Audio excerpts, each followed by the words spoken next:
Good afternoon, faculty, staff, students, and friends.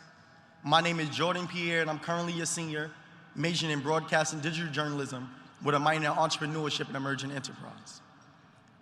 To be here today for me is much more than a ceremony. Today is much more significant because I come from a place where I've attended more funerals and court appearances than college graduations. To be here today is a barrier broken. I have my family in attendance today, and for many of them, this is the first time they have attended a college graduation.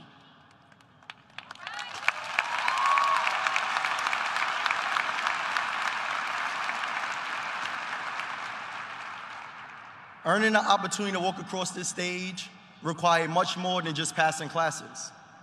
For what makes this institution rigorous, at least for us Black and brown students, is not the curriculum, but what comes with being Black in the context of America while trying to uphold academic excellence. It's not the curriculum that makes this college experience rigorous. It's occupying academic buildings and being sent suspension letters for advocating for the creation of policies that will hold every student accountable for the racial slurs and vandalism of the dorms we Black students lived in. It's not the curriculum that makes these courses rigorous.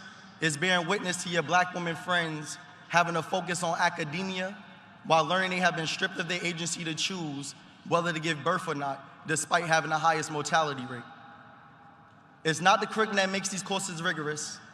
It's being a first-generation college student and not having the ability to call home to seek guidance on how to navigate the collegiate space, for you're the first to do so. It's not the curriculum that makes these courses rigorous. It's being a Black student in an educational system that justifies the omission of Black history through the use of the discomfort it causes our white counterparts when class discussions reveal the true history of theirs. It's not the curriculum that makes these courses rigorous. It's studying abroad in London while 10 elderly Black men and women are killed in Top supermarket just some miles away from here simply because they were Black. It's not the curriculum that makes these courses rigorous. It's having to work 3 jobs on campus to pay your rent and assist your parents in paying theirs. Some of us in this room understand firsthand that the scholarships and financial aid we earned were not just funding us as students, they were funding our household and a community.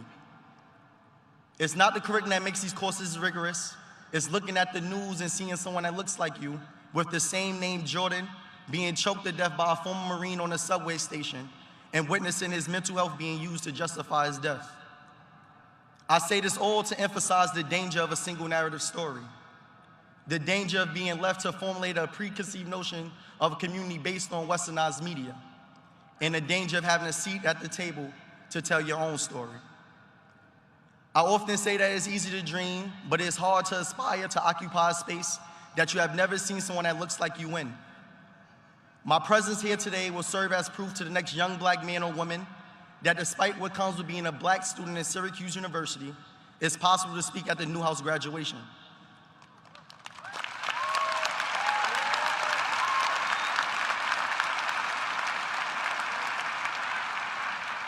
There was a time when I did not know what a student marshal was until last year when I met a Black woman named Adudu, a student marshal at the College of Engineering and Computer Science. There was a time when I did not believe I was going to be the President of the United States, which is what I will one day become, until I seen Barack Obama become the president.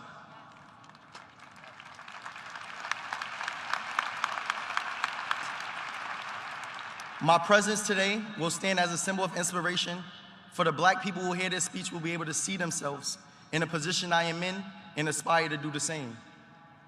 I challenge my fellow graduates who are not of color to be mindful and intentional with the stories that you share, normalize, and teach your children. For those stories are used to formulate a preconceived notion of who we are based on the narratives you teach and the environments you expose them to. I challenge my fellow brothers and sisters to also be intentional and thoughtful about the stereotypes we normalize and perpetuate amongst ourselves.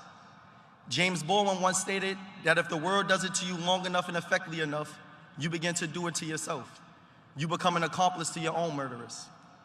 We must ensure that we do not become that accomplice and use our platforms to empower one another. To Syracuse and to Newhouse, I challenge you all to take accountability for the trajectory the media has taken. It is not one we should be proud of. For if we take pride in being the #1 communication school, we must also take ownership of the leaders and content creators for the media we consume. especially as we produce those who are the head of the newsroom. So we are only a microcosm of what the world will become. I challenge us all here today to denounce the stereotypes we have of one another, for the problem with stereotypes is not that they are untrue, but incomplete. As the legendary Nipsey Hussle once stated, the marathon continues.